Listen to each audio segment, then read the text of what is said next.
Bonjour.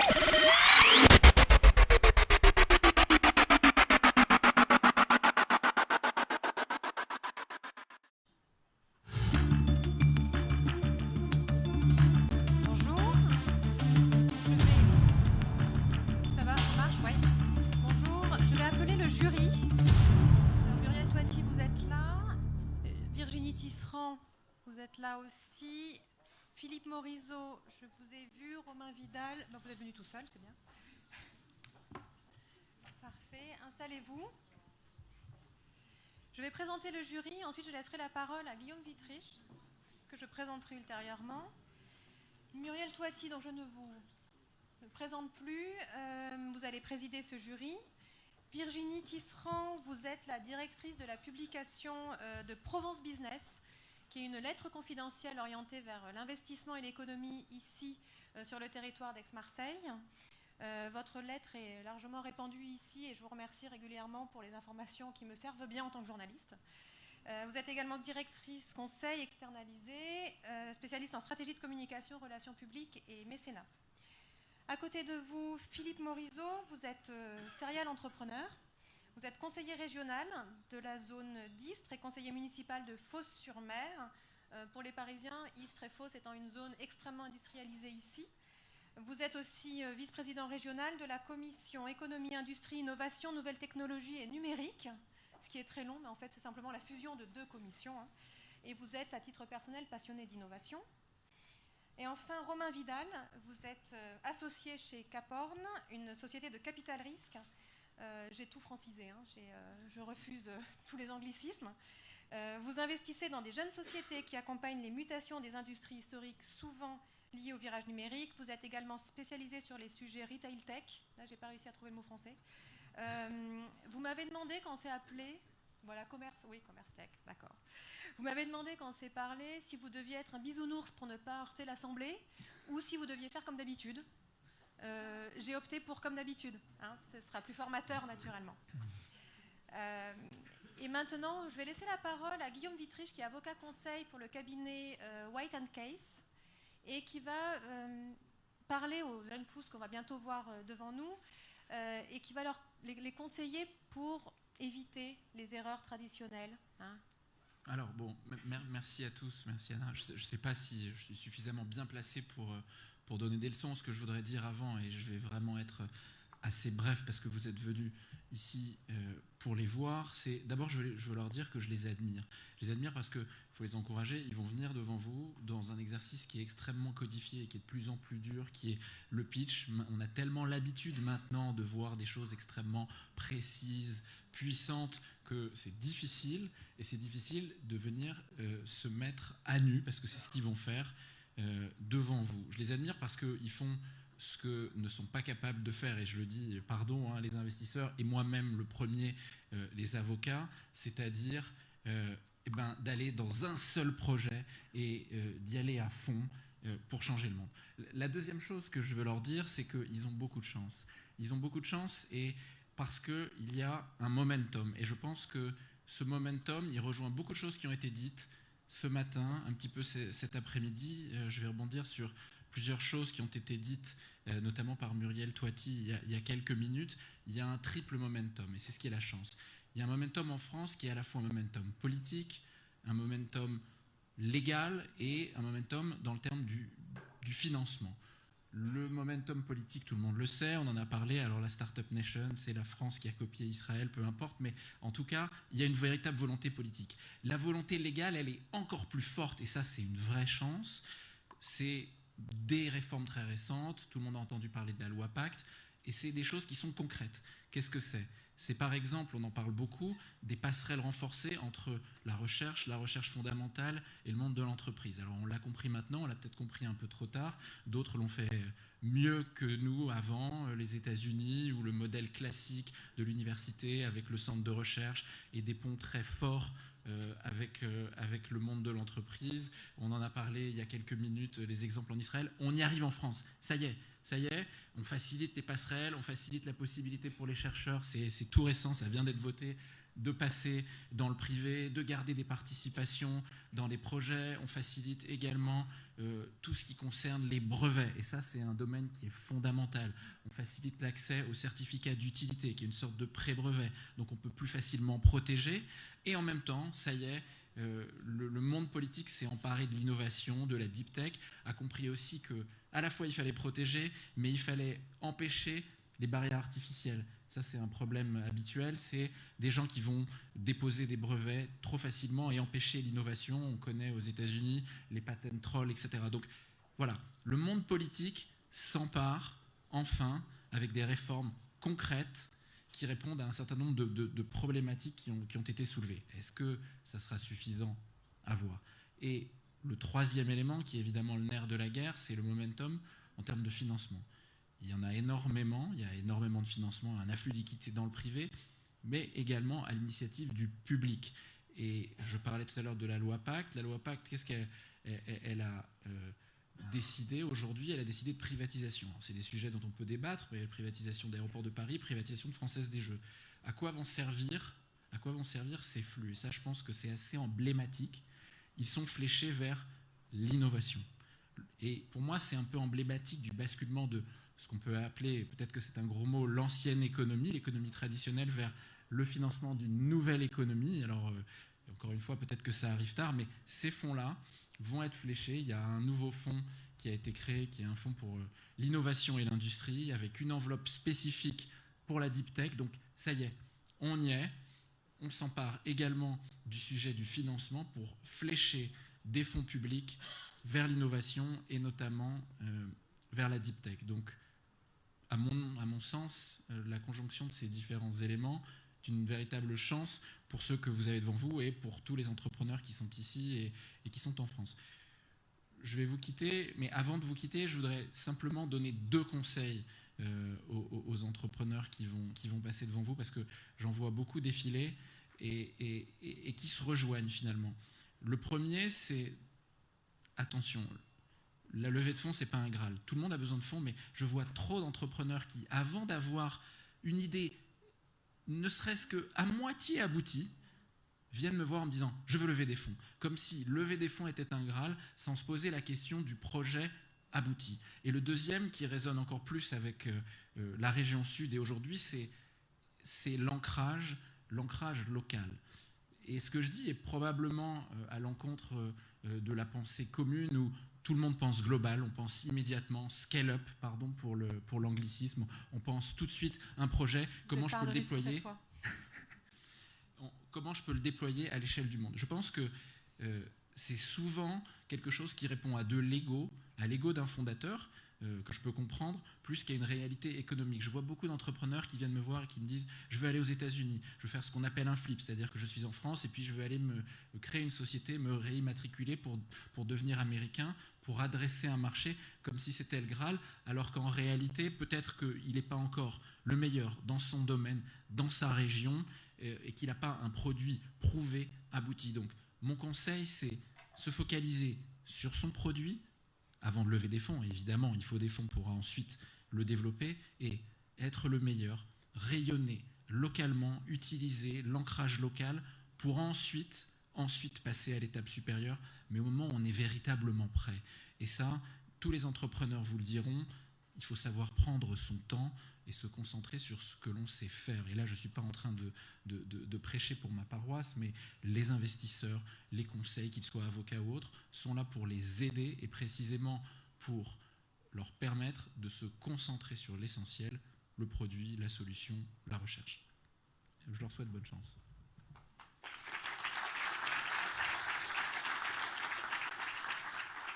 Alors, comme prix pour cette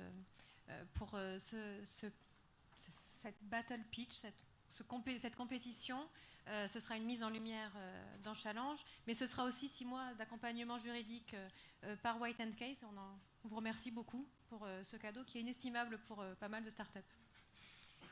Pour le jury, avant de commencer le premier duel, je vous rappelle que chaque candidat va pitcher devant vous pendant 3 minutes et pas plus. Et ensuite, vous aurez 5 minutes pour lui poser des questions. Ce sera des duels, ce sera 3 duels. À la fin de chaque duel, vous aurez 30 secondes pour décider qui, à votre avis, remporte cette manche. Ensuite, vous aurez une demi-heure pour décider qui a gagné complètement la partie. Voilà. Nous allons commencer. Nous avons un premier duel dans la série Tourisme. Nous avons sélectionné pour vous EasyTopia et Phil City. Et je vais appeler d'abord EasyTopia, qui est présentée par son président fondateur, Gauthier Ferré. Et cette start-up, c'est la locale de l'étape, puisqu'elle vient d'Aix-en-Provence.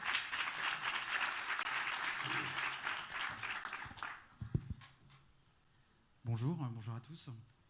Maud Bailly parlait ici même en fait d'Augmented Hospitality. Aujourd'hui, ce sont les villes augmentées à The Camp. Et si la solution était la réalité augmentée? Il y a 2 semaines, je présentais l'application EasyTopia devant 200 collégiens de 3e pour une journée dédiée à l'innovation. Et je peux vous dire qu'ils sont beaucoup moins attentifs que vous. Pourtant, au bout de 30 secondes, j'ai la première question. Ça existe déjà? On peut la télécharger? C'est génial. Qu'est-ce qui les a donc tant intéressés? Tout simplement des expériences interactives, immersives et fun. Et ce, pourquoi devraient se concentrer tous les gens qui sont ici? Pourquoi? Parce que c'est le Graal, l'expérience utilisateur et le taux d'engagement. Oui, c'est plus de revenus, plus de services et plus d'informations. Qu'est-ce qui s'est donc passé dans leur cerveau? La réalité augmentée produit de la dopamine et de l'endorphine. Ce sont les mêmes hormones qui sont produites quand vous faites du sport. Alors nous avons donc créé une application style Instagram d'hébergement d'événements et d'expériences en réalité augmentée. Et en fait, le problème de cette technologie, c'est qu'elle est difficilement accessible à tous. Et c'est le challenge que nous avons réalisé sur la base de la reconnaissance d'images et de la 3D, dans laquelle on a inséré photos et vidéos. Alors, d'une certaine manière, on a virtualisé le QR code. Alors, je vais vous donner des exemples, c'est assez simple en fait. Vous arrivez à un arrêt de bus, on va scanner l'arrêt et on va vous donner votre temps d'attente. Vous arrivez au cinéma, vous allez scanner l'affiche et on va déclencher la bande-annonce vidéo du film. Et sur la base du plan 3D de votre architecte, on va reconstruire en taille réelle votre logement que vous allez pouvoir visiter avec votre téléphone simplement. Alors je pensais que M. Hérault allait être là, donc, et d'une certaine manière, on a créé nous aussi en fait un musée de l'OM qui est visitable juste avec votre téléphone. Et pour ceux qui n'ont pas la chance d'aller à Paris voir l'exposition Toutankhamon pour les enfants d'ici, on a créé une mini pyramide dans laquelle on a exposé 3 des œuvres. Alors, c'est vrai que c'est une solution super facile.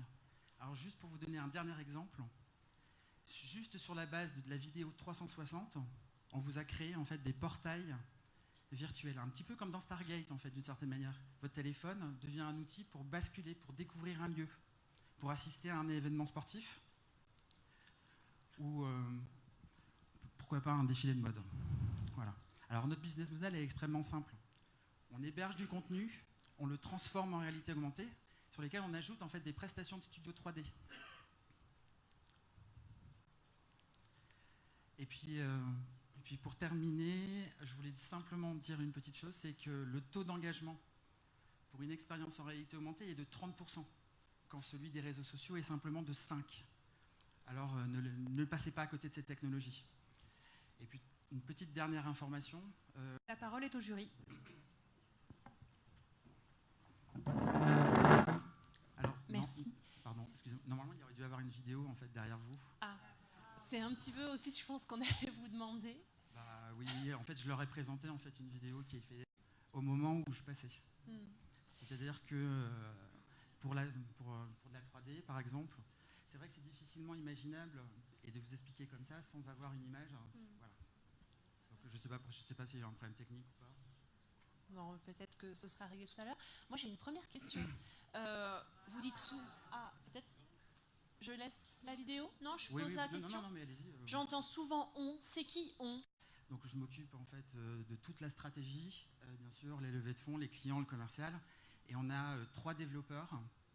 Donc, un CTO, un qui est spécialisé en recherche et développement pour la réalité augmentée, un autre qui s'occupe plutôt en fait de la version, on va dire normale, et puis on a un design, enfin ce que nous on appelle un développeur 3D, qui vous permet en fait d'une certaine manière de bénéficier de ces expériences-là qui sont vraiment très immersives et très interactives. Donc on est 5, oui. C'est pour ça que j'utilisais on. Je suis juste là aujourd'hui en tant que représentant. Et votre idée, votre stratégie, votre techno, elle est née quand d'abord ? Et comment a jailli l'idée finalement ? Pourquoi vous vous êtes acheminé vers ce type de techno dans la réalité virtuelle ? Alors, pas réalité virtuelle, réalité augmentée. Augmentée, oula, pardon. Non, mais c'est juste avec un téléphone en fait, donc c'est un peu différent. Vous avez raison. Ouais. Nous, justement, on a recréé de la réalité virtuelle avec le téléphone. C'est ça le challenge qu'on a réussi à faire. Alors, comment j'en suis venu là ? Alors moi, je viens de la banque d'investissement. J'étais responsable en fait des nouvelles tendances au sein notamment du groupe BNP ou Deutsche Bank. Et donc en fait, quand j'ai vu arriver ça en 2016, je me suis dit, voilà, il ne s'agit plus de faire de la banque d'investissement, mais là, il s'agit vraiment d'aller dans ce projet parce que c'est vraiment quelque chose qui... Tout le monde investit aux États-Unis. Alors moi, quand j'ai découvert ça, j'étais là-bas et je suis revenu essayer de faire ça ici. Et il faut savoir que si on regarde maintenant le nombre de smartphones qui sont compatibles pour vivre des expériences en réalité augmentée, c'est déjà 800 millions actuellement. Et ce sera 3 milliards en 2021. Alors pour vous donner une idée du marché en fait, global, ça a commencé en 2009 d'une certaine manière, mais ça a vraiment décollé en 2016. Le chiffre d'affaires global de réalité augmentée, c'était 1 milliard à peu près au niveau mondial. On l'estime à 2021 à 120 milliards, pour vous donner une idée. Et 90% de ces 120 milliards, c'est de la réalité augmentée, et les 10 autres pourcents, ce sera de la réalité virtuelle. Donc c'est pour vous montrer qu'il y aura un basculement en fait, de ces technologies vers la réalité virtuelle. Il n'y a pas besoin, en fait, vous ne pouvez pas le voir, mais en fait, quand on fait une représentation 3D, par exemple, de votre futur logement, vous l'installez en fait comme ça, en 3 secondes. Et vous pouvez le visiter. Donc on n'a pas besoin de réalité virtuelle, on n'a pas besoin de lunettes, on n'a rien besoin.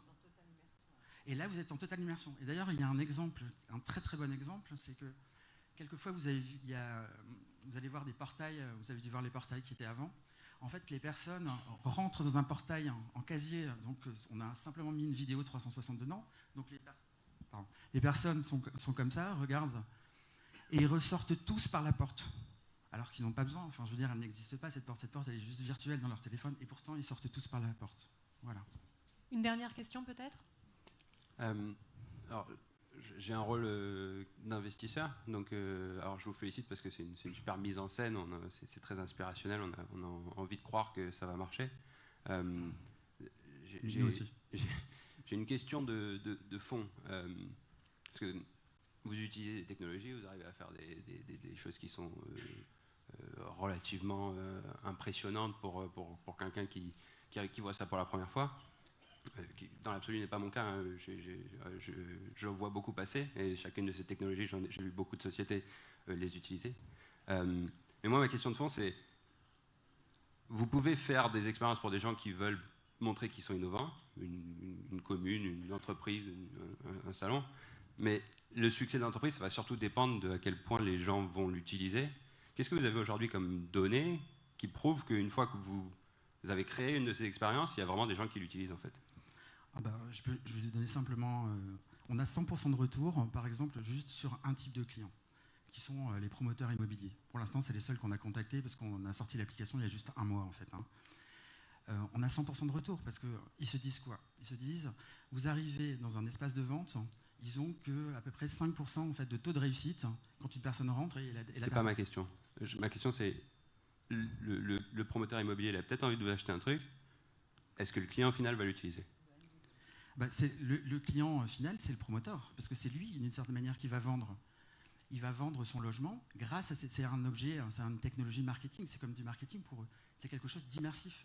Ça va booster en fait le taux d'engagement et le taux d'achat. Donc mon client, pour moi, c'est mais ça, c'est le ce promoteur que vous immobilier. espérez, mais dans les faits, est-ce que vous avez des retours aujourd'hui concrets de... grâce à cette application qu'on a fait pour un promoteur immobilier, il a vendu 4 fois plus d'immeubles que précédemment? Je ne peux pas vous le dire, parce qu'en fait, on est rentré en contact comme c'est sorti il y a juste 1 mois. On attendait que ce soit vraiment opérationnel et que les personnes puissent vivre en cette expérience-là. On va s'arrêter là. Je suis désolée, je vous interromps, mais... Non, c'est bon, laissez comme ça. Merci beaucoup, en tout cas.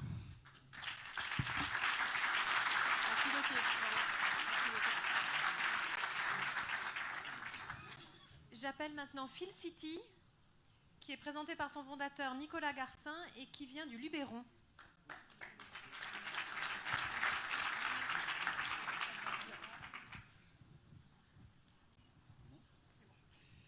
Il y a 8 mois, j'étais sur cette scène pour pitcher devant 10 personnes dans le cadre d'un programme avec The Camp. Alors bien sûr, aujourd'hui, c'est pas du tout la même chose. Alors voilà, je vis depuis tout petit dans un petit village au pied du Luberon, avec cette conscience de vivre sur un territoire de grande qualité.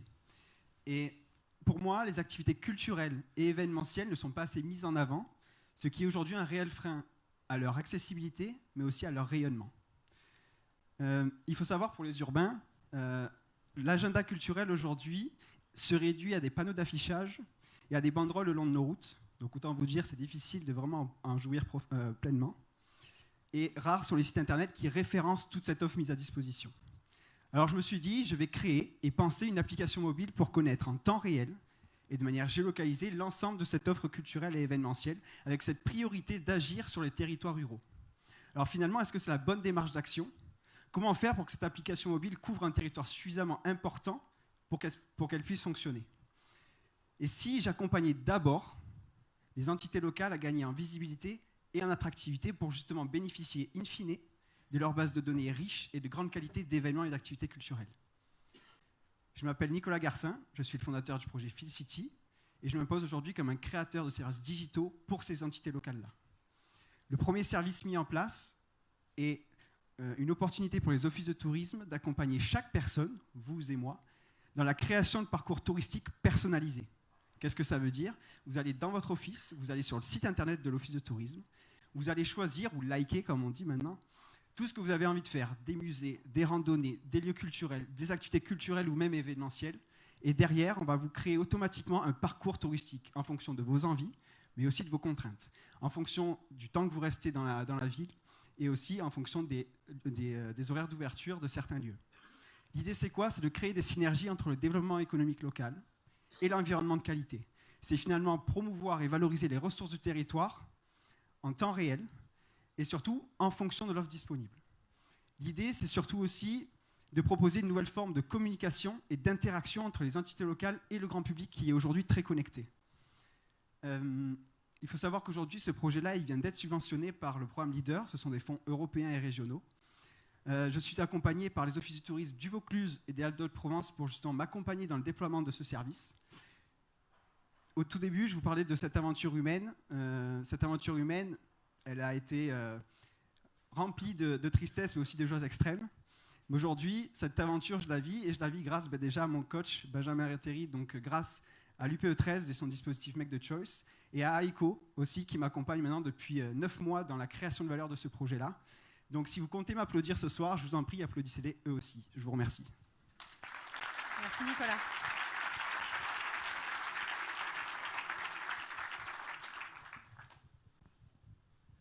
C'est pas vraiment une question, puisque finalement, je qualifierais votre pitch d'assez bon. Merci. Vous nous avez pris par la main dès le départ. Vous avez un peu mixé avec du storytelling et vous avez pratiquement répondu, bon, en 3 minutes c'est difficile, mais à pas mal des questions qu'on pouvait se poser. Donc je tenais déjà à vous décerner un bon point par rapport à ça. Merci beaucoup. Il faut savoir que je suis de nature quand même assez réservée et timide, donc c'est quand même difficile. Ouais, alors, moi, je vais reposer un peu les mêmes questions parce qu'elles sont intéressantes. Donc, est-ce qu'il y a une équipe derrière tout ça, au-delà de vous ? Quel est ce business model par rapport à cette techno ? Et puis, les clients. Alors, j'ai bien saisi que c'était des programmes adaptés, personnalisés, finalement, taillés sur mesure dans le domaine du tourisme, notamment. Est-ce qu'il y a d'autres périmètres de prospects ? Voilà, racontez-nous tout ça. Alors déjà pour l'équipe, oui, et ça fait pas longtemps d'ailleurs que j'ai réussi à m'entourer parce que c'est vrai que c'est toujours très compliqué. Donc je suis moi-même qui aujourd'hui m'occupe plus du côté commercial et je suis le fondateur du projet. J'ai aujourd'hui un CTO et un développeur full stack qui m'accompagnent dans toute la création du projet. Pour répondre à votre question, le modèle économique aujourd'hui, en fait, on vend ce module de création de parcours touristique à implanter directement sur les sites internet des offices de tourisme, des communes aussi. Donc ce module-là, tout simplement, ça fonctionne, c'est de l'abonnement mensuel pour cette prestation-là. Donc ce qui est fantastique pour nous, c'est qu'en fait, les offices de tourisme nous ouvrent leur base de données culturelles, événementielles et touristiques d'ailleurs, ce qui nous permet justement de requalifier cette donnée et de vous la proposer vraiment de manière la plus simple, la plus ergonomique possible, et d'aller au plus profond pour une expérience tourisme unique et on espère exceptionnelle. Par le monde du tourisme, vous avez d'autres prospects, les Oui. hôpitaux par exemple, ou que c'est... Alors, pour l'instant, monde c'est vraiment médical. les offices de tourisme et les communes, mais derrière, on aimerait toucher aussi toute la cible hôtelière, tout ce qui est hébergeur, et fournir, par exemple, aujourd'hui, moi, je prends beaucoup Airbnb ou Booking, et j'ai envie d'arriver dans une chambre, et j'ai déjà un programme touristique personnalisé qui m'est proposé, et pas forcément des brochures de l'office de tourisme. Et c'est là l'idée, c'est vraiment de redonner de la valeur à ces offices de tourisme qui sont de qualité et de très grande confiance aux yeux d'un grand nombre. Hein. Il faut savoir qu'aujourd'hui, une personne sur 10 ne se déplace pas en office de tourisme. Alors pourquoi ? Parce que l'offre, elle n'est pas assez personnalisée et digitalisée. Je vous le disais, c'est une clientèle, enfin la clientèle touristique est très connectée. Et donc, voilà, on a envie d'apporter cette touche digitale dans ces entités locales. Est-ce que si une personne sur 10 seulement va dans les offices de tourisme, c'est pas aussi parce que TripAdvisor fait bien ce boulot-là, finalement ? Alors moi, écoutez, j'utilise TripAdvisor et je l'utilise vraiment de moins en moins parce que je passe beaucoup un peu biaisé quand même. Oui, c'est vrai, c'est biaisé. Mais il faut savoir, par exemple, avec l'office de tourisme avec lequel je travaille, ils font plus de 200 000 visiteurs par an.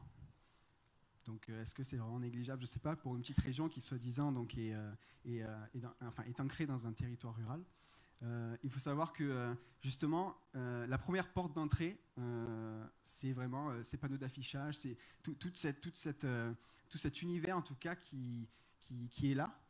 Et justement, pouvoir dire à notre communauté, écoutez, venez nous rencontrer et on va vraiment personnaliser votre expérience et vous accompagner dans l'expérience touriste que vous rêvez. Pour moi, ça n'a pas de prix. Merci.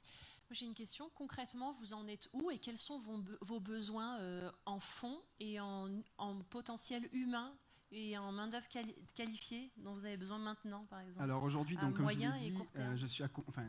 j'ai eu cette opportunité d'être subventionné, donc, ce qui me permet d'enclencher donc, toutes les premières démarches.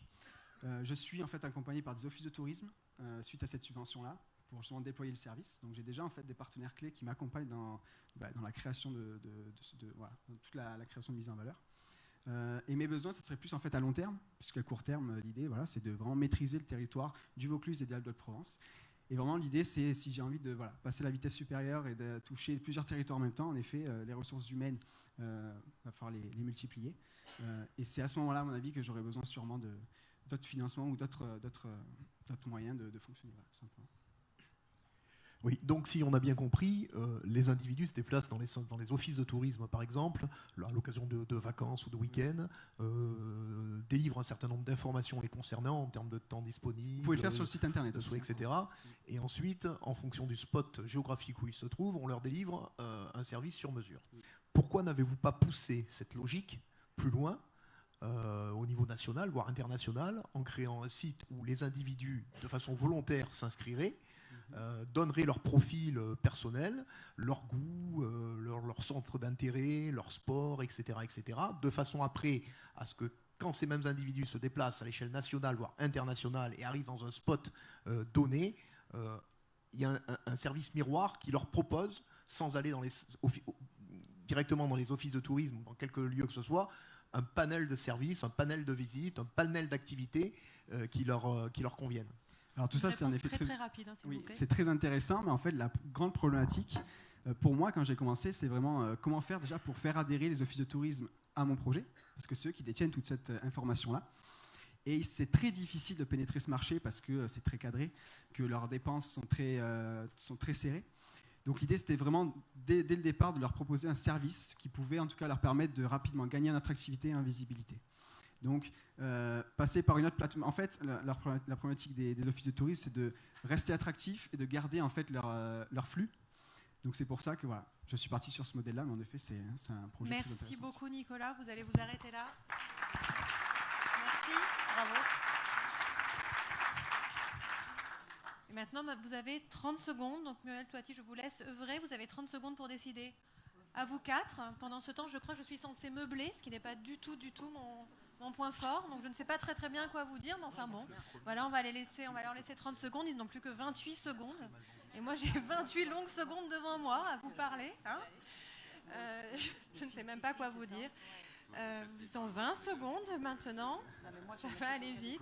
Je devrais vous faire peut-être participer d'ailleurs. Ce serait peut-être une chose à faire pour un prochain sommet. On va faire peut-être un prix du jury aussi, un prix du public, un prix du jury. Je le soumets à Vincent Beaufils. Hein. Vous n'avez plus que 4 secondes. 2, 1. C'est terminé. Ah non, ils ont décidé qu'ils ne m'obéissaient pas. Ah non, mais il va falloir s'arrêter. Hein.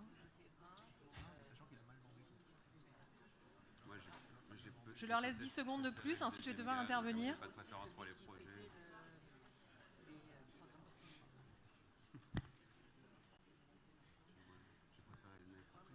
Bon, décidément, ils ne veulent absolument pas s'arrêter. Je vais finir par vous raconter ma vie. Voilà, j'étais journaliste pendant très longtemps à Challenge, à Paris. Jusqu'au moment où j'ai vu la lumière et où je me suis délocalisée ici à Aix-en-Provence, dont je ne veux absolument plus partir. Et je travaille d'ailleurs maintenant comme journaliste indépendante. Là, je ne peux vraiment plus vous raconter d'autres.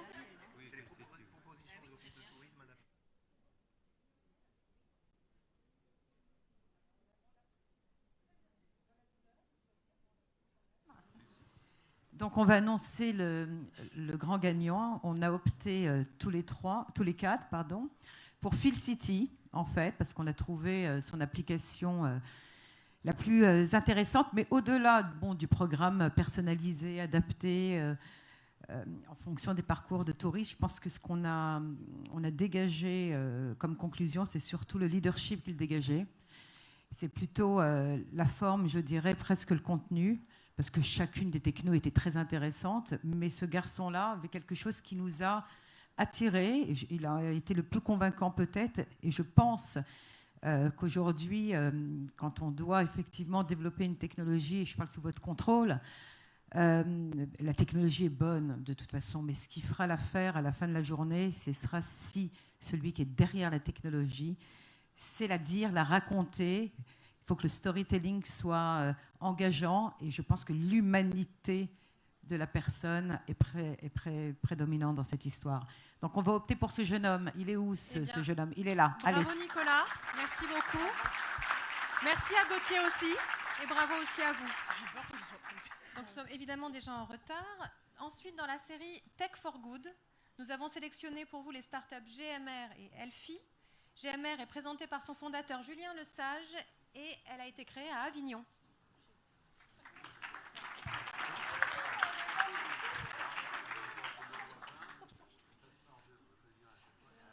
Bonjour à tous, donc moi c'est Julien, je suis fondateur et le CEO de GMR. Et en fait notre mission, nous, c'est d'économiser des ressources naturelles en travaillant sur les déchets végétaux.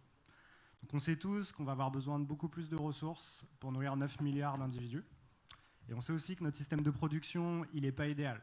Par exemple, l'ONU a identifié que la moitié des fruits et légumes qu'on produit sont mis à la poubelle, 50%. Et quand on y regarde d'un peu plus près, on se rend compte que l'industrie, ceux qui transforment ces fruits et légumes, ils ont une place critique dans ce monde de déchets. Par exemple, l'industrie du jus d'orange, elle gaspille 90% de l'orange qu'elle achète. La peau est mise à la poubelle, la pulpe, une fois qu'elle est pressée, elle est mise à la poubelle, et l'eau qu'ils enlèvent du jus pour le concentrer, elle est mise à la poubelle. Et là, on se dit qu'on manque de ressources, mais qu'on en gaspille tellement au final. Et il y a un marché qui est en train d'exploser en ce moment qui s'appelle le marché des ingrédients naturels. En fait, vous les connaissez tous. C'est la cosmétique, les huiles essentielles, les colorants naturels, les arômes naturels. Et ce marché-là, il pourrait baser ses productions en fait, en utilisant des matières premières, déchets. Moi, j'ai travaillé dans ce marché-là. Je travaillais pour une boîte qui était très réputée pour l'extraction du parfum de la rose. En fait, ils étaient tellement réputés qu'ils ont voulu lancer une marque de cosmétiques basée sur le pouvoir antioxydant de la rose. Et quand on a travaillé au laboratoire, on s'est rendu compte que si on extrayait nos propres déchets de la parfumerie, on avait exactement les mêmes résultats que si on utilisait des roses fraîches. Et c'est là que l'idée en fait, est venue sur GMR. C'est que peut-être nos matières premières, ça peut être des déchets, et surtout peut-être que le plus gros potentiel qu'on a, en fait, il est dans nos déchets. Donc concrètement, qu'est-ce qu'on fait? On identifie, nous, des déchets sur les chaînes de production, et on les vend comme matière première pour l'industrie des ingrédients naturels. Et pourquoi c'est super important de faire ça? C'est parce qu'en fait, déjà, quand vous utilisez un déchet comme matière première, vous économisez beaucoup, beaucoup d'argent. Mais surtout, vous économisez beaucoup de ressources parce que vous utilisez même plus d'un même fruit, en fait. Vous économisez des ressources agricoles comme l'eau, le fioul, les terres et les pesticides aussi, qui ne sont pas vraiment bons pour la planète. Et quand on y pense aussi, quand on met de la valeur sur un gisement de déchets, toutes les personnes qui gravitent autour de ce projet-là, ils changent leur mindset, leur manière de penser par rapport à leurs propres déchets. Moi, si vous mettez de la valeur sur mes déchets, bah ouais, je vais être content de vous les vendre. Je vais peut-être faire attention aux prochains déchets que je génère, parce que peut-être qu'ils ont une valeur aussi, parce qu'on ne gaspille pas vraiment par plaisir, en fait. Donc pour le moment, dans la boîte, on est 4. On est tous d'horizons très différents et complémentaires. Manon, elle est spécialisée dans l'échantillonnage, parce qu'en fait, quand on vend des déchets, on subit aussi leur réputation. Il faut prouver que la matière vaut le coup. Bertie, elle est là pour rendre le déchet sexy, attractif, désirable, parce que c'est important dans nos marchés de marketing. Julie s'occupe de la croissance de la boîte et de s'assurer que cette croissance elle est en lien avec nos valeurs, ce qui est super important aussi pour une startup. Et moi, je suis le chimiste de la bande. Je suis celui qui va identifier l'or dans un gisement de déchets et qui va le connecter avec l'acheteur qui est capable de mettre la meilleure valeur dessus. Voilà, c'est à peu près tout. Merci beaucoup. Nous, c'est GMR et on change le futur de l'industrie.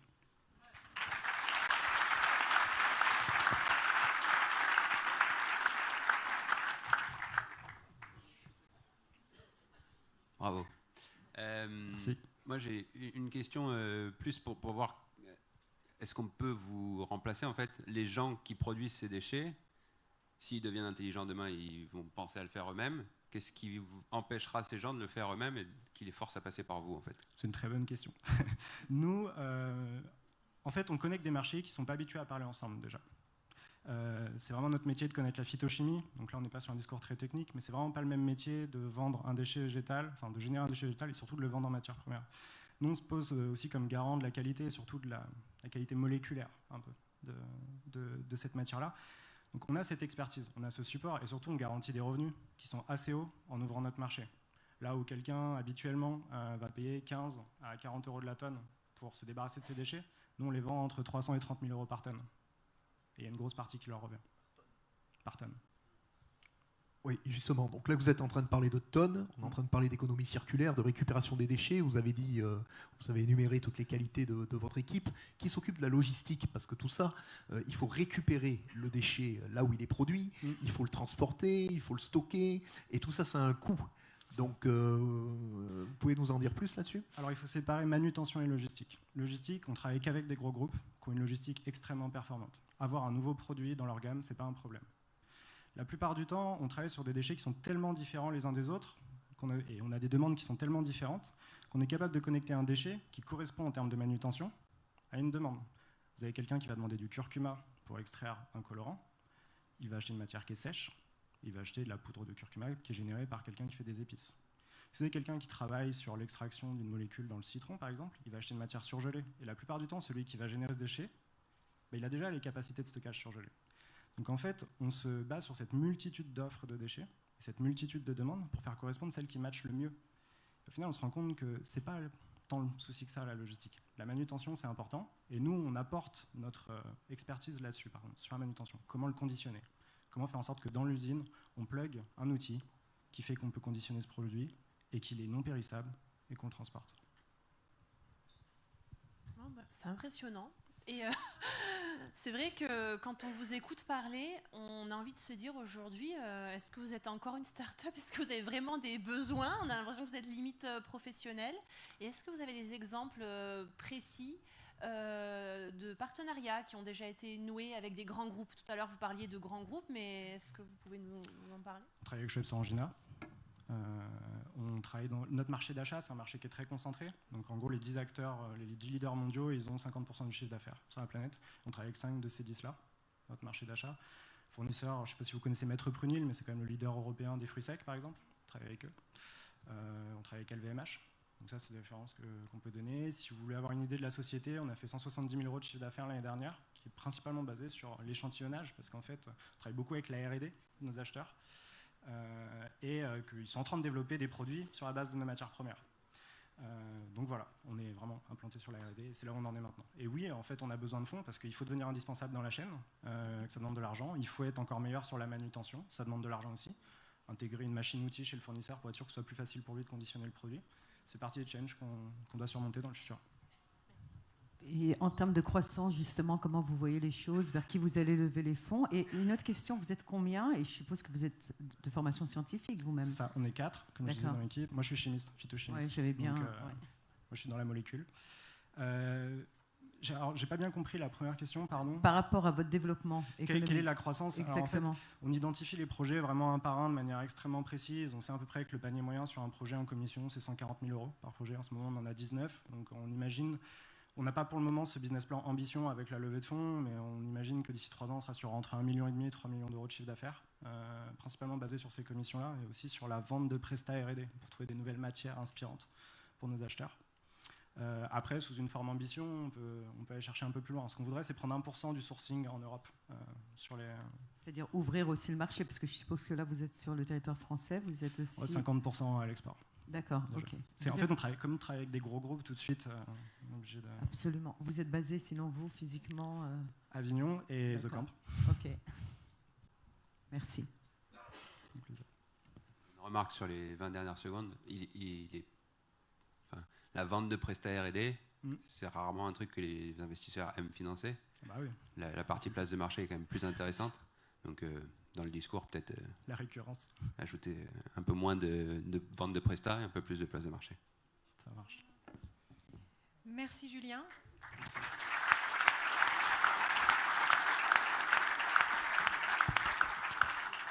J'appelle maintenant Elfi, qui est présentée par ses cofondateurs Jean-Sébastien Gras et Tariq Mohamenia. Et cette start-up est de Marseille.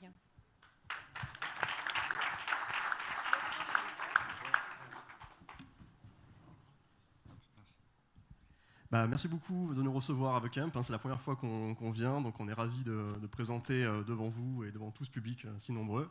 Je me présente, Jean-Sébastien Gras, ingénieur des arts et métiers d'Aix-en-Provence et cofondateur d'Elfi. Bonjour à tous, du coup je vous remercie moi aussi. J'en profite pour me présenter, Tariq Mohamenia, cofondateur d'Elfi et ingénieur arts et métiers. Avant de vous présenter Elfi, je pense qu'il est nécessaire de vous parler d'une problématique qui touche bon nombre de Français, une problématique relativement dramatique, celle des déserts médicaux. En l'occurrence, en France, il existe énormément de territoires dans lesquels les densités de médecins sont si faibles que réussir à prendre rendez-vous avec un médecin relève de l'impossible. Et malheureusement, ça concerne 6 millions de Français, et soit près de 10% de la population qui éprouve de très lourdes difficultés d'accès aux soins. Donc on a voulu faire une solution qui soit vraiment très très simple en télémédecine. On a voulu créer des cabinets de téléconsultation, donc en médecine générale pour commencer. C'est assez simple, le patient prend rendez-vous par téléphone ou sur internet, se rend dans le cabinet de téléconsultation qui est souvent à la place de l'ancien cabinet du médecin qui est parti à la retraite. L'infirmier déclenche la téléconsultation avec le médecin à distance. Il réalise des mesures sur le patient, notamment grâce à des instruments connectés comme le stéthoscope, via une application qu'on a développée pour pouvoir permettre le temps réel sur l'auscultation cardiaque et pulmonaire. Et à la fin de l'auscultation, le médecin peut faire une ordonnance qui est imprimée par l'infirmier, remise au patient, et le patient est remboursé par l'assurance maladie. C'est vraiment une grande différence, c'est qu'on a fait appel donc aux infirmiers et infirmières, pas comme des solutions automatiques, comme les cabines automatiques, ou encore comme les plateformes de visioconférence qui sont souvent un peu déshumanisées et très mal perçues par les patients des déserts médicaux.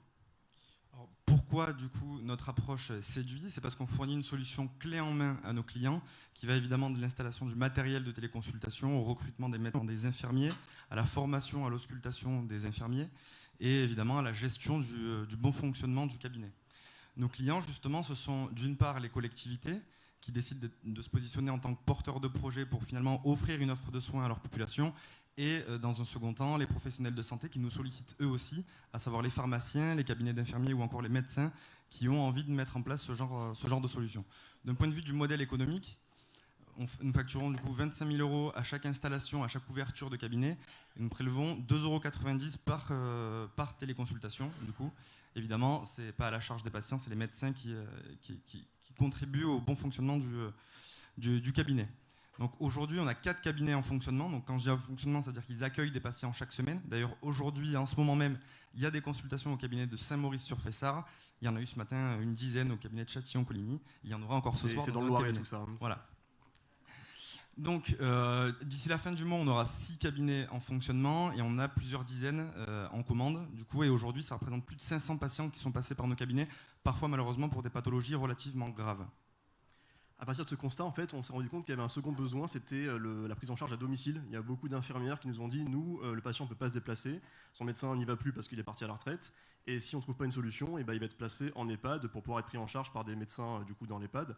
Donc on a créé une mallette de téléconsultation, et elles seront mises en service la semaine prochaine en Ile-de-France, pour pouvoir aller directement chez le patient, et l'infirmière fait la téléconsultation au chevet du patient.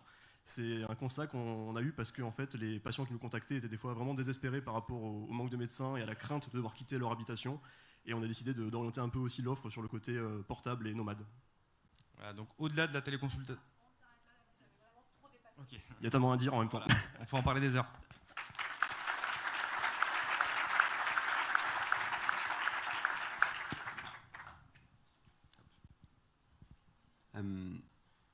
Il y a beaucoup de concurrence en ce moment sur ces sujets, que ce soit de la part d'acteurs comme Doctolib, qui sont quand même pas mal bien financés, et d'acteurs qui sont similaires à vous, qui développent des cabines avec plus ou moins de fonctionnalités, des capteurs. Je pense que c'est un truc sur lequel vous n'avez peut-être pas assez parlé, c'est les différentes sortes de capteurs qui doivent en plus être validés au niveau médical, qui peut faire la différence entre une cabine très pertinente et une cabine très basique.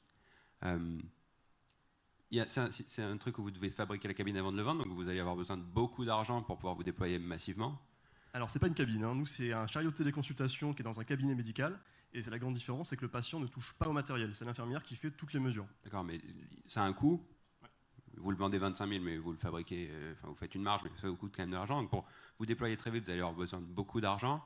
Face à autant de concurrence, moi, je n'ai pas retenu d'éléments particulièrement différenciants qui justifieraient qu'un investisseur vous dise tiens, je te mets 10 millions, comme ça, toi, tu vas porter des... Actuellement, aujourd'hui, sur le marché, on n'a pas de concurrents, en fait. Et depuis 2 ans, tout le monde évoque le fait que des concurrents puissent arriver sur le marché. Aujourd'hui, ce n'est pas le cas, parce que c'est une solution un peu différente qu'on propose. Okay, vous n'avez pas de concurrent direct qui fait exactement la même chose que vous. Vous avez des dizaines de concurrents qui font des choses qui sont alternatives à ce que vous proposez. Absolument, des solutions qui sont alternatives, où le patient est tout seul face, du coup, à la technologie.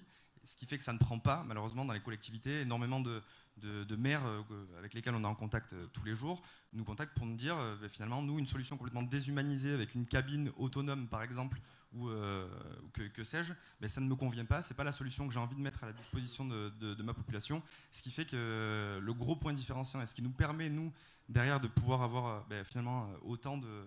Comment dire de demande du terrain. De demande et d'engouement justement de la part des élus locaux notamment, c'est le fait qu'il y a toujours ce côté humain qui est maintenu par notre approche. Et pour l'instant, je le répète, il n'y a aucun concurrent sur ce créneau des cabinets de téléconsultation avec infirmiers et infirmières. Moi j'ai une question justement, quel est l'accueil des médecins? Parce que c'est quand même un gros point d'interrogation. Est-ce qu'ils ont vraiment le temps? Il y en a beaucoup qui ne peuvent pas, en fait, c'est pas qu'ils ne veulent pas, c'est qu'ils ne peuvent pas prendre de nouveaux patients. Donc ça leur met de nouveaux patients dans les territoires qui sont malheureusement un peu déserts.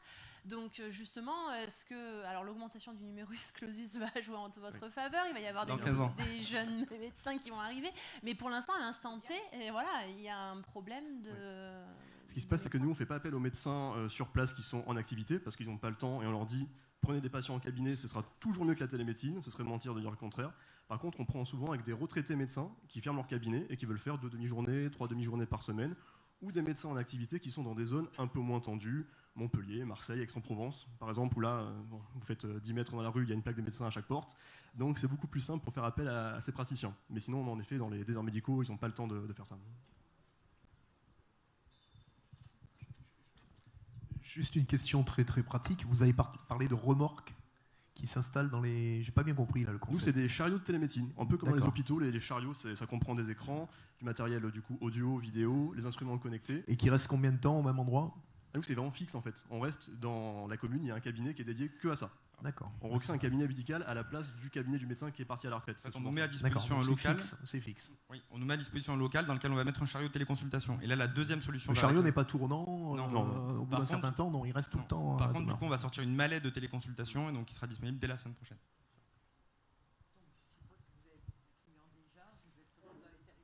C'est ça. Alors concrètement, sur le premier exercice, on a fait à peu près 150 000 € de chiffre d'affaires et un résultat bien positif. Donc on est content par rapport à ça. On a fait une levée de fonds avec l'Occitane qui se trouve quelque part par là. Donc on tient à les remercier d'ailleurs. On tient à les remercier. Donc on est hébergé auprès de Aubratory à Marseille. Et donc en termes de traction, on a à peu près, je pense, une vingtaine de cabinets en termes de projets qui sont dans dans les tuyaux, Dans le pipe. et les mallettes et les pharmacies qui veulent aussi s'équiper. C'est vraiment de faire toute la France, puis après toute l'Europe. Se diversifier du coup. On va essayer de rattraper un petit peu le retard. On est pile à 0, donc c'est parfait. Merci beaucoup.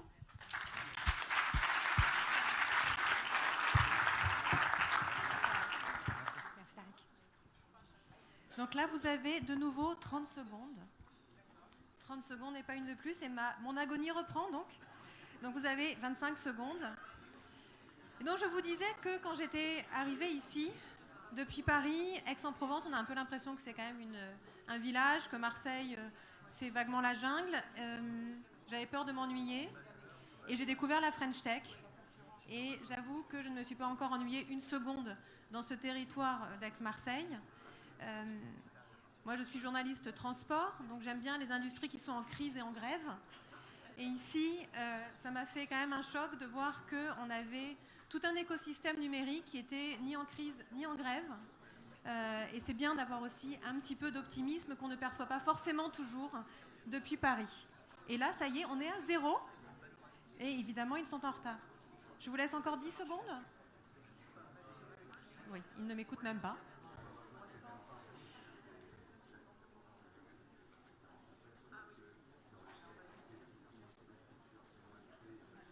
Muriel Touati, je vous laisse.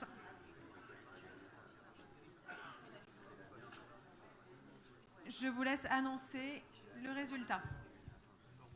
Voilà, donc nous avons opté pour Elfi, en fait, considérant que la thématique est quand même majeure. Les déserts médicaux, c'est très important, s'occuper des malades. Alors, on se disait quand même, mais Romain, je vais le soulever parce que ça me semble intéressant. Il est où notre jeune Elfi? Julien Lesage. Les deux, oui, voilà. Il faut toujours être quand même anticiper la concurrence, parce qu'on a relevé en effet que vous considériez qu'il n'y a pas de concurrence. C'est pas vrai. Il y a de la concurrence, il va y en avoir. Anticipez les coûts, soyez dans la résilience justement pour mieux aborder ensuite votre stratégie. La concurrence, elle doit être perçue du point de vue du client. Vous avez un set de features qui est peut-être unique, vous le percevez comme étant unique. Le client, il a plein d'autres choix, donc vous avez de la concurrence. Et je trouve que c'est pas honnête d'insister autant sur j'ai pas de concurrent, alors qu'il y a énormément d'alternatives à ce que vous faites. Donc, et il y en aura d'autres. Donc la résilience et puis l'anticipation. Mais sinon, c'est vous les gagnants, en tout cas pour ce round-là. Bravo. Merci beaucoup et merci à Julien Lesage également. Pour le duel suivant et dernier duel, c'est l'industrie 4.0. Nous avons sélectionné IMC et Check. IMC est présentée par son fondateur Dominique Nozé et elle vient de Pertuis. Bonjour. Je vais changer de place parce que vous avez tout le temps les jeunes. Je crois que vous avez une vidéo ou des non, slides. Non, j'avais cru comprendre qu'on n'était pas autorisé, donc je suis venu sans. Donc bonjour, Dominique Nozet, donc je suis le CEO d'IMC pour Innovative Manufacturing and Control. J'espère que tout est dans le titre. Donc on développe une solution de contrôle robotisé. Donc on vient contrôler en fait des pièces qui sont en cours de fabrication dans des machines. Donc pour schématiser, il faut imaginer un capteur optique, un appareil photo, on va dire, qui va venir scanner en fait une pièce de manière ultra précise et ultra rapide. Et derrière cet appareil, on va avoir une chaîne numérique relativement innovante qui va permettre de définir quelle photo il faut prendre. On va traiter l'information qui est contenue dans la photo, mais surtout le point important, c'est qu'on va être capable de dire effectivement si la fabrication se déroule bien ou s'il faut la corriger. Donc IMC a été créé en novembre 2017 pour donner un peu de temporalité. Aujourd'hui, on est 7 collaborateurs. On a créé avec 2 organismes de recherche importants, le CEA, qui a déjà été largement cité, et l'École centrale de Nantes. Et nous travaillons principalement aujourd'hui pour des industriels qui font des pièces relativement complexes, à forte valeur ajoutée, dans le domaine aéronautique et de la défense. Alors le domaine de l'aéronautique, c'est quelque chose d'important pour nous parce que lorsqu'on fait une démonstration pour une pièce aéro, en fait, on retrouve un caractère très réplicable. Il faut savoir que les pièces se ressemblent beaucoup d'un avion à un autre, d'un A320 à un A350, mais aussi entre les marques d'avions. Donc en fait, notre terrain de jeu, l'avantage, c'est qu'il est totalement international, ou en tous les cas dans les plus grands pays industrialisés. Donc aujourd'hui, on a 2 prototypes en fonctionnement, un qui est donc à Pertuis en région, un à Nantes. Ça nous a permis de générer, de faire des démonstrations vraiment à l'échelle industrielle, de générer 150 000 € de chiffre d'affaires en 2018. Et on est bien parti, je pense, pour doubler ce chiffre d'affaires cette année. Donc si on se projette, d'ici 4 à 5 ans, IMC devrait pouvoir générer à peu près 5 millions de chiffre d'affaires et 60% à l'export, compte tenu effectivement de cette réplicabilité. Donc IMC, c'est vraiment...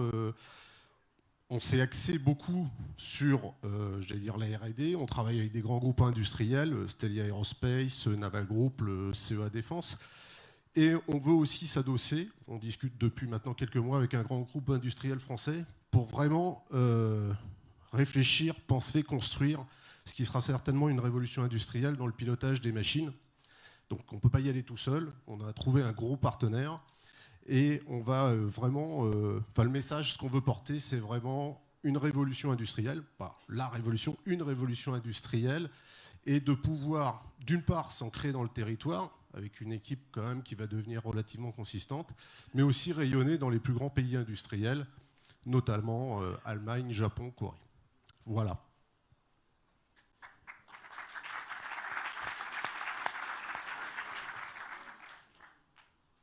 Moi, j'ai 2 questions. Il y a une boîte qui est assez connue maintenant qui s'appelle Scortex, qui est un peu dans ce domaine-là. Quelles seraient vos différences majeures par rapport à ça? Et le deuxième, c'est plus une remarque, un malaise. Si ce que vous voulez, c'est vous adosser, pourquoi finalement vous embêtez?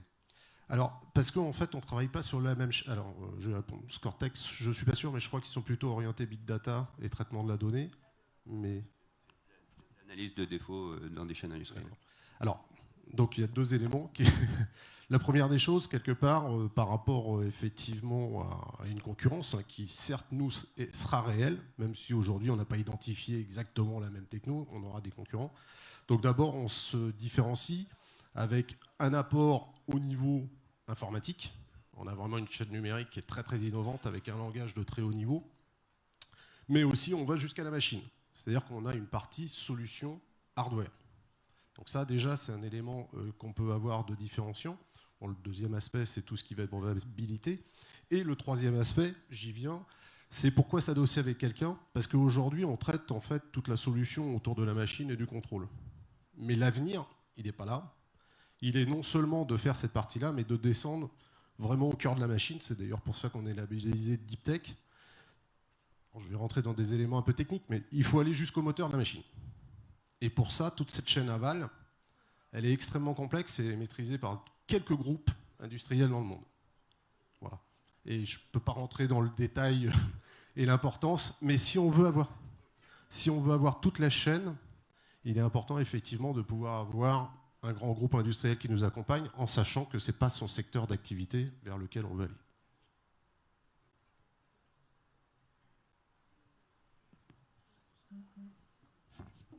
Non, effectivement, vous êtes sur une technologie clé de l'industrie du futur, l'industrie 4.0. Vous avez des rapports avec Henri Fabre? Oui, j'ai une histoire avec Henri Fabre. Oui, alors, je vais peut-être être un peu à contre-courant. Pas facile de travailler avec Henri Fabre. Donc, au final, notre proto est à Pertuis. Donc, c'est des investissements assez lourds qu'on fait. On a des équipements qui sont effectivement assez conséquents. Et on n'a pas pu s'installer à Henri Fabre pour plusieurs raisons, mais notamment les moyens de communication. Donc moi j'ai une équipe qui est constituée de gens que j'ai fait venir de droite et de gauche. Aller à Vitrolles tous les matins, c'est pas possible. Donc ils veulent vivre à Aix, et notamment l'accès, on est vraiment à côté de la sortie d'autoroute à Pertuis. Voilà, il faut penser la problématique accessibilité. Et Henri Fabre, c'est vraiment pas possible, quoi. Mais peut-être un jour, il y aura peut-être des belles routes. C'est dommage. Je sais, mais c'est pas perdu, on n'est pas immuable. Une dernière question peut-être? Très bien. Eh bien, écoutez, je vous remercie. C'est moi. Merci beaucoup. Et j'appelle maintenant Check, qui est présenté par son fondateur Anton Fer et qui vient de Marseille.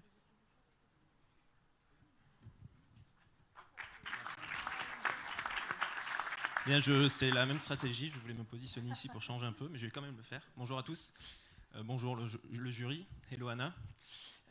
Et merci Guillaume pour l'introduction. Au risque de vous décevoir, je ne vais pas me mettre à poil comme pourrait le faire Pascal Land. Je m'appelle Anton Fer, fondateur de Check. Vous êtes presque en week-end, vous êtes à Aix-en-Provence pour vous rendre à The Camp, où vous vous apprêtez à louer votre voiture de rêve, la Twizy. Vous l'avez prise bleu Check, votre couleur préférée. Vous êtes excité à l'idée de la conduire et vous êtes excité à l'idée de la conduire et vous adorez la rapidité du check-in. C'est seulement en retour que vous vous rendez compte que oui, effectivement, vous avez regardé les caractéristiques du véhicule, mais non, vous n'avez pas fait attention aux rayures au moment du check-in sur la carrosserie. L'inspection de véhicules est de loin la source principale de litiges clients qui représente jusqu'à 3 millions d'euros par an pour Europcar. L'ambition de Check, c'est d'être la référence dans le milieu automobile. L'inspection chez Check, c'est d'automatiser, standardiser et fiabiliser l'inspection automobile.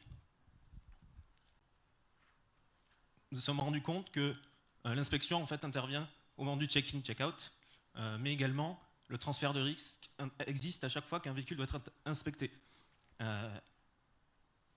Dans la location, la logistique, la gestion de flotte, mais aussi la concession jusqu'au transport public et partagé.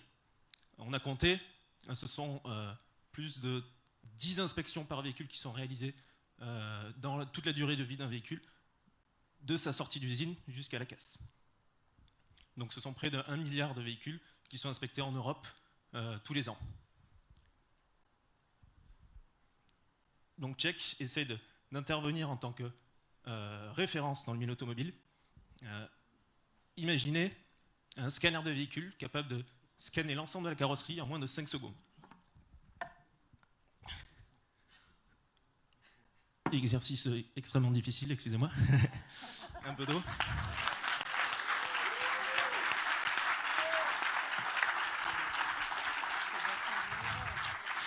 Je me suis lancé dans une histoire un peu compliquée. Donc de ce fait, en fait, sans crayon, sans papier, sans mauvaise foi, sans cravate, sans froncer les sourcils, et de façon tout à fait autonome, standardisée et digitalisée, un rapport est ainsi généré instantanément. Photo horodatée et certifiée, liste des dommages, frais de remise en état, tout apparaît sur le rapport. J'ai une bonne nouvelle pour vous. Ce dispositif existe et fonctionne en France. On en a déployé du coup à Marseille, Lyon et Paris, composé de 2 bornes, intégrées dans le flux et les process de nos clients. Nous checkons l'ensemble de la carrosserie du véhicule et inspectons les moindres dommages. Nos algorithmes d'intelligence artificielle permettent de déceler la moindre petite rayure et le moindre petit enfoncement sur la carrosserie.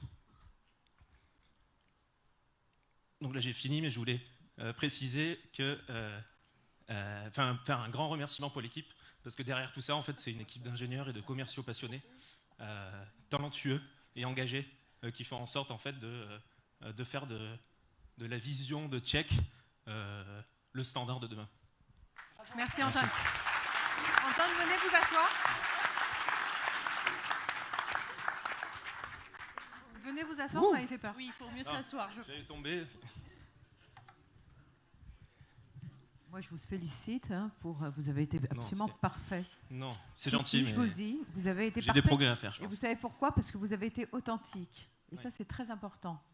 Donc, on aime l'authenticité chez Check aussi. Absolument. Bah, c'est des valeurs absolument majeures. C'est fou parce que là, la pression descend complètement. Ah bah oui, c'est normal. On pourrait parler de ma vie. C'est extrêmement intéressant ce que vous nous avez raconté. En fait, c'est du service très important. Vous mélangez algorithme, intelligence artificielle. Alors, racontez-nous un peu la genèse, l'équipe, et quelles sont finalement vos ambitions. Vous couvrez là, un certain nombre de régions. Où vous voulez aller? En tout cas, moi, je suis très confiante vis-à-vis de vous. Merci, c'est gentil. On l'est aussi, on est très convaincus chez Tchèque. Donc l'entreprise a été créée en décembre 2016 et je me suis rapidement fait accompagner du coup par mes associés, Léa, la cofondatrice, et Sofiane, Léa sur la partie direction commerciale et Sofiane sur la partie direction technique. Et aujourd'hui, on est une dizaine installés aux Arnavaux. On a 150 mètres carrés d'atelier pour fabriquer nos dispositifs, et essentiellement des ingénieurs spécialisés dans le traitement d'images, l'intelligence artificielle et de la 3D. Moi, je suis ingénieur aussi également des arts et métiers. Je salue mes collègues. Moi, je m'occupe principalement de la gestion globale du projet, des finances et de l'industrialisation. Ok, où vous voulez aller? C'est quoi l'ambition? L'ambition, elle est internationale parce que des inspections, il y en a de partout. Aujourd'hui, on est focus en France, évidemment, sur les marchés de la location et des concessions. Mais on a des pistes déjà en Europe, on a des groupes de vente aux enchères de véhicules des États-Unis qui nous contactent. Donc voilà, c'est très prometteur et on est à fond. Moi j'ai une question merci. Bon public. Moi j'ai une question pour la protection justement de votre savoir-faire et de votre idée. Parce que j'ai l'impression que ça pourrait être facilement duplicable. Et ça, c'est un point intéressant, notamment c'est une quand bonne on question. cherche C'est fou parce qu'on a un brevet voilà. Qu'on a déposé en décembre 2017 qui couvre la partie acquisition. Donc système de caméras et d'éclairage. Et après, c'est surtout, en fait, tout réside en fait dans les algorithmes qui, eux, ne seront pas déposés parce que c'est plus compliqué de déposer des algorithmes pour pas justement se faire copier. Et en fait, on a une bonne avance justement sur les concurrents, notamment en Israël, qui développent ce type de dispositif. Parce que nous, ça fait plus d'1 an déjà qu'on a installé des dispositifs et on a plus de 2000 véhicules qui passent dans nos bornes tous les mois. Et en fait, c'est la data qui compte. Donc en fait, votre technologie analyse des surfaces. Exact. Expertise de la surface. Pourquoi avoir orienté cette technologie au niveau du marché sur des carrosseries de voitures? Pourquoi ne pas avoir exploré, ou peut-être que vous l'avez fait, d'autres pistes ou d'autres marchés? Des œuvres d'art, des meubles, Oui, voilà, c'est un peu la technologie qui rejoint celle que... Donc pourquoi les véhicules et pas autre chose? Voilà. C'est une histoire d'amour avec l'auto. En fait, depuis 14 ans, je travaille donc dans la société de mon oncle, qui est une société de recyclage automobile. Donc j'ai fait des monteurs, des pollueurs depuis tout petit. Et donc c'est ma passion à la base. Et en fait, c'est un marché qui est énorme et qui est porteur, parce que demain, les véhicules, en fait, l'entretien des véhicules ne va passer que par la carrosserie, les batteries et les pneus, principalement. Donc en fait, il y a des grosses carrosseries qui sont en train de se créer de plus en plus. Et donc c'est sur ce point qu'on se focalise. Mais la technologie s'applique particulièrement à ça, ou pourrait être utilisée pour d'autres à travers des franchises ou des ventes En gros, le gros des algorithmes pourrait s'appliquer à autre chose, mais aujourd'hui, on est spécialisé pour répondre aux surfaces de véhicules, parce que c'est brillant, c'est particulier. On a de la lumière structurée qui permet de faire ressortir les dommages sur le véhicule. Dans un objectif de lever des fonds et de faire une boîte leader mondiale qui fait, je sais pas, 100 millions de chiffre d'affaires récurrents, en supposant qu'il y ait une grosse partie de votre chiffre d'affaires qui vienne de la licence de la technologie et pas que du hardware, vous estimez qu'il va vous falloir combien d'argent? Donc là, on est en pleine levée de fonds justement pour accélérer et garder notre avance. On cherche aujourd'hui modestement 2 millions d'euros. Mais effectivement, le step d'après, ça serait plutôt d'intervenir en tant que leader et en installant des dispositifs partout. Mais on n'a pas estimé encore combien ce qu'il nous faudrait pour le step d'après. Ça me paraît une question importante, parce que selon la part du hardware dans votre modèle, potentiellement c'est quand même beaucoup d'argent qu'il va falloir mettre à l'entrée pour pouvoir se déployer un peu vite. J'étais d'accord en partie avec ce que mon collègue avocat disait tout à l'heure, mais là, on peut créer des belles boîtes en se focalisant sur la France, mais si on a besoin de lever beaucoup d'argent, on ne peut pas faire une boîte qui soit que française. Et ça, c'est dès le jour 1. Donc je pense qu'il y a une vraie question en fait, autour de votre ambition qui est quel type de somme, quel type de montant vous avez besoin pour aller vers un vrai gros succès. Et si ce montant est élevé, en fait, il faut très vite arrêter de focaliser sur la France et aller chercher de l'argent ailleurs, parce que sur ce genre de modèle, il est probable que ce soit en centaines de millions, et c'est peu probable que ce soit en France que vous les trouviez. Donc pour le bien du succès d'une entreprise française, parfois, il faut aussi réfléchir à aller voir ailleurs. Bien sûr. On va s'arrêter là. Je suis navrée. Là, on Merci. me rappelle à l'ordre ici. Merci Antoine. Vous avez donc 30 secondes. Allez-y. Donc après vous avoir parlé de moi, je vais vous parler de Challenge. Nous sommes donc le leader de la presse économique aujourd'hui en France. Si je vous en parle, en fait, c'est parce que Challenge a longtemps été très très parisien, essentiellement lu par des cadres et des cadres dirigeants parisiens, mais aujourd'hui 80% des cadres ont l'intention ou l'envie de quitter Paris dans les 2 ans. Et donc Challenge commence à s'implanter de plus en plus fermement en région. Donc évidemment ici je suis là, donc envoyez-moi bien sûr vos communiqués de presse, envoyez-moi vos infos, n'hésitez pas. Mais surtout c'est important de voir que la presse est en train quand même de quitter Paris et de passer les barrières du périph'. Et là on m'a même pas mis mon timer, donc je ne sais pas du tout depuis combien de temps ils sont en train de débattre. Il me reste encore 15 secondes, allez d'accord. 15 secondes qui ont été offertes par la French Tech d'Aix-Marseille Capitale, merci beaucoup.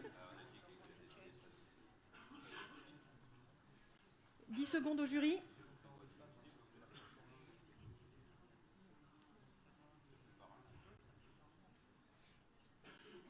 Muriel, vous allez devoir prendre une décision, ça y est.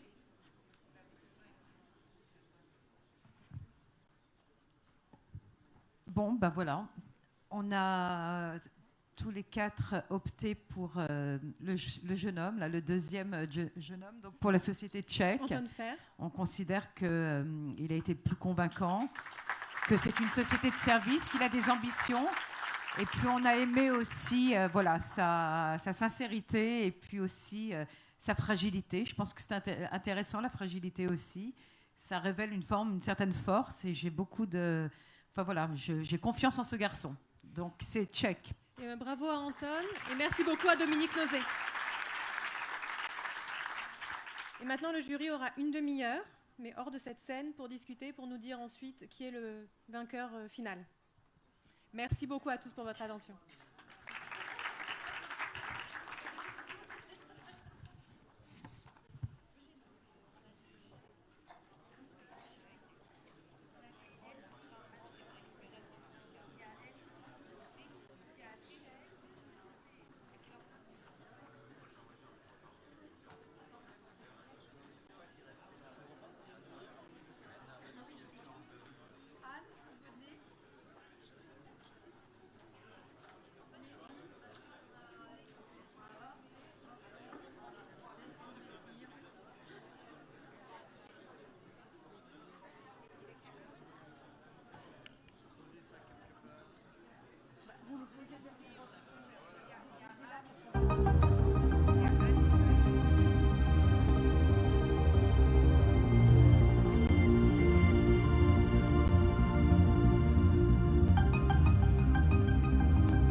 Je vais appeler le jury.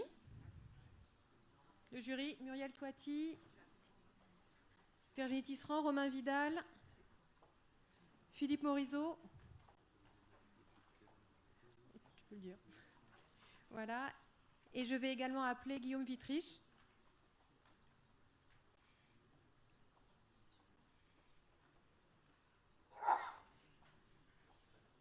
Et avant de laisser le micro à Muriel Toiti qui va expliquer le choix du jury, on va voir le nom du vainqueur qui s'affiche à l'écran.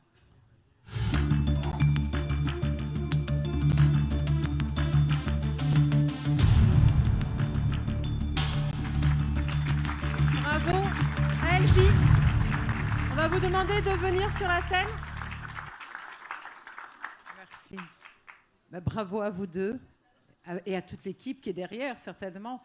On a choisi en effet Elfie parce que vous nous avez d'abord séduits, parce qu'on a été très attentifs à ce que vous nous racontiez et comment vous le racontiez, parce que ce que vous faites est une technologie extrêmement importante. Vous œuvrez pour les territoires, vous œuvrez pour les déserts médicaux. Ô combien nous avons besoin de cela dans nos régions, dans nos territoires. Donc voilà, je pense qu'il y a derrière tout ça beaucoup d'humanité, j'aime bien le dire, beaucoup d'humanitaire aussi. Vous rendez service à la population. vous rendez service aux patients, vous œuvrez pour le confort du patient. On vous souhaite évidemment beaucoup de chance. On est convaincus de votre succès. N'hésitez pas à sortir aussi de l'Hexagone pour aller chercher ailleurs des capitaux si besoin. Et puis faites des partenariats internationaux. C'est très important les partenariats internationaux. Allez vous mêler, vous entremêler à d'autres cultures. Ouvrez-vous. Bonne chance à vous. Est-ce que vous voulez rajouter quelque chose, mes amis? Oui, simplement que c'était un très bon compromis entre fond et forme. Vous avez fait un beau duo de présentation, c'est important. Et puis que le projet tenait la route également. Il y a une dimension sociétale qu'on a bien tous remarqué. Alors après, je pense que mon collègue, membre du jury, apportera le seul petit bémol qu'on pourrait vous faire. Donc je vais lui laisser la parole parce que je pense que ça lui tient à cœur. J'ai aucun bémol à apporter, c'est tout à fait mérité. Au contraire, je voudrais juste féliciter une autre entreprise qui, à mon sens, mérite qu'on la cite, c'est Check. Parce que dans nos discussions, on a quand même considéré que c'est une boîte qui, dans l'absolu, a le potentiel de faire quelque chose de très gros et sur un marché qui est un peu plus océan bleu. Donc bon courage à eux et bravo. Voilà. Bravo.